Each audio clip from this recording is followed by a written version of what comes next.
Welcome to Pinki's kitchen. চলে এসেছি আজকে একটি নতুন রেসিপির সাথে। আজকের রেসিপি কাতল মাছের ভাপা। প্রথমে মাছগুলোকে কেটে ভালো করে ধুয়ে সাইডে রেখে দিতে হবে। তার পাশাপাশি পেঁয়াজ ও রসুন বাটা করে নিতে হবে। সেই বাটাটির মধ্যে কেটে রাখা মাছগুলো দিয়ে তাতে পরিমাণ মতো লবণ, হলুদ, শুকনো লঙ্কার গুঁড়ো, তেজপাতা ও সর্ষের তেল দিয়ে ভালো করে মাখিয়ে নিয়ে 10 মিনিট রেখে দিতে হবে। তার পাশাপাশি কড়াইতে তেল গরম করে তাতে জিরা ও শুকনো লঙ্কা ভেজে নিতে হবে। তারপর সেই তেলেই মেখে রাখা মাছগুলো দিয়ে এক পিঠ ভালো করে রান্না করে নিতে হবে।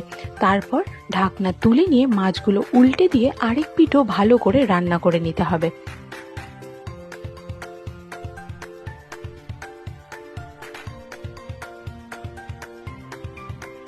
তারপর আবারও ঢাকনা খুলে তাতে পরিমাণ মতো জল দিয়ে আবারও ঢাকনা দিয়ে ভালো করে মাছটা কষতে দিতে হবে।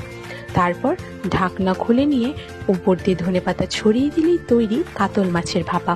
গরম গরম ভাতের সাথে এই রেসিপি এনজয় করুন।